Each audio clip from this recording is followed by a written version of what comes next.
A vitória apareceu magra, 1-0, mas em um momento onde o Grêmio fez preservações. Ainda assim, lá no Bento Freitas, o técnico Renato precisa tirar lições e André Henrique deu um recado claro para o treinador. Salve galera, tudo certo com vocês? Chegando aqui no A Dupla para destacarmos o Grêmio. Eu sou o Matheus Dávila e nós vamos juntos para falarmos de Grêmio 1, Brasil de Pelotas 0. O Grêmio vence no Campeonato Gaúcho. Antes, deixa o like, compartilha o vídeo, te inscreve no canal, ativa as notificações e vem fazer parte do A Dupla.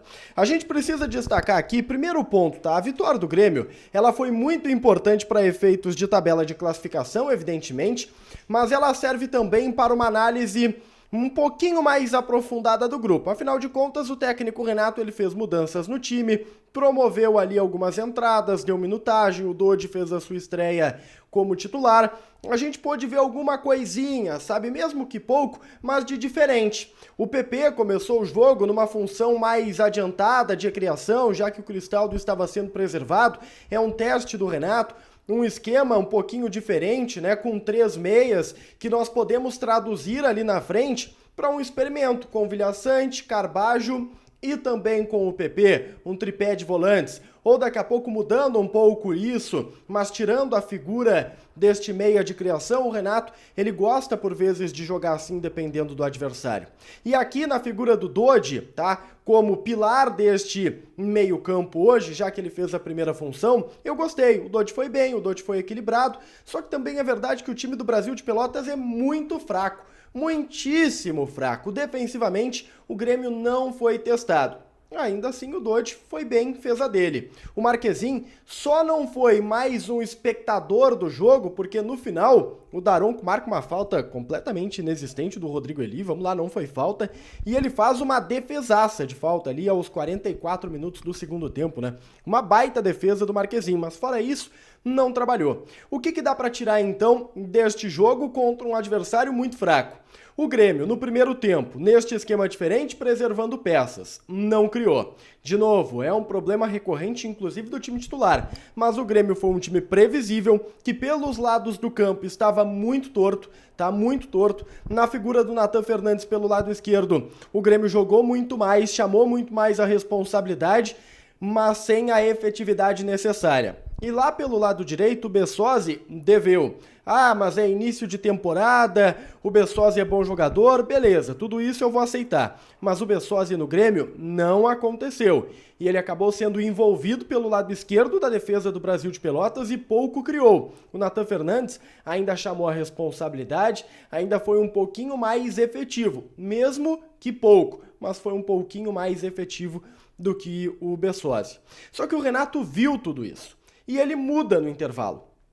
Coloca o André Henrique por um lado, não entrando como centroavante, mas como um ponta, e coloca o Soteldo de outro. O que acontece? É óbvio que o time melhora, que o time evolui. E eu nem falei que ele tirou o PP, porque a retirada do PP para mim não é mérito, tá? O Cristaldo entra, o PP é bom jogador, se ele tivesse o Grêmio também teria respondido. Mas o Grêmio com 2 pontas mais agressivos e até mais preparados neste momento, começa a crescer no jogo. Tanto que aos 4 minutos do segundo tempo, o Soteldo já faz uma jogada individual, coloca a bola na área, né, num cruzamento, e o Grêmio tem uma chance clara de gol que acaba sendo perdida. E, se eu não me engano, é o Cristaldo que termina de concluir ela depois de uma cabeçada do André Henrique. E era uma jogada clara de gol ali, mostrando que o Grêmio vinha diferente com 2 jogadores de ataque diferentes.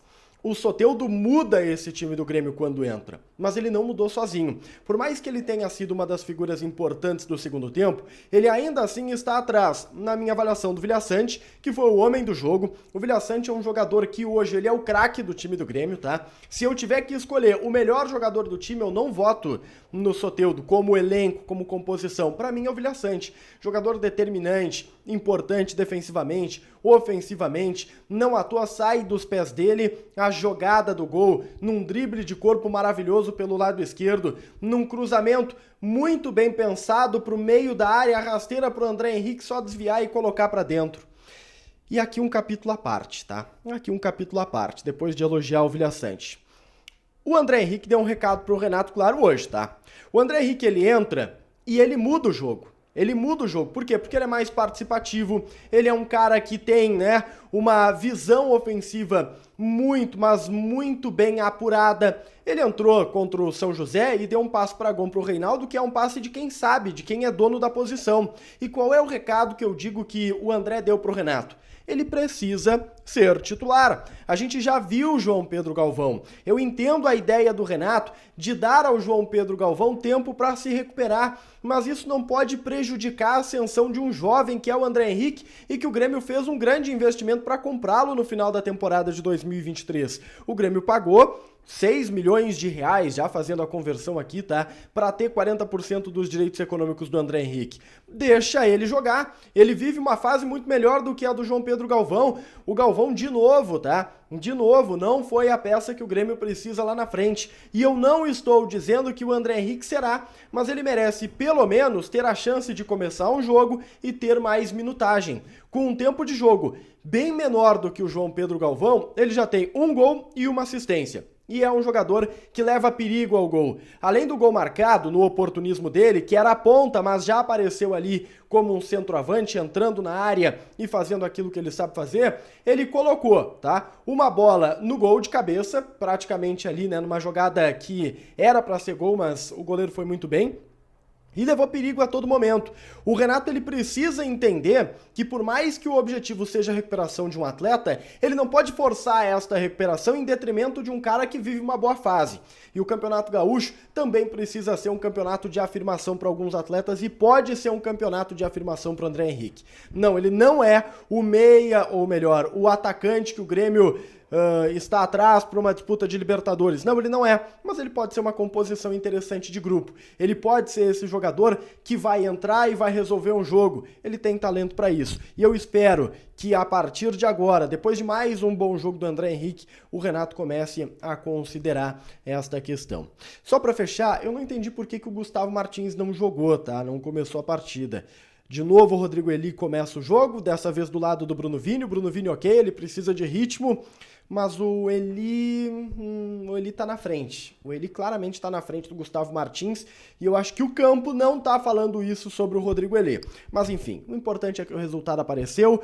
Venceu o Brasil de Pelotas, era um dever do Grêmio, mesmo com um time alternativo, só que a gente precisa ir além do jogo e começar a fazer projeções, tá?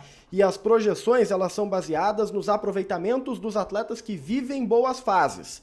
E eu acho que o Renato precisa dar mais oportunidades para alguns que estão no banco do que para outros que estão aí nessa linha de frente no início da temporada. Deixa o like, comenta aqui embaixo o que tu acha e a gente se vê. Tchau, tchau.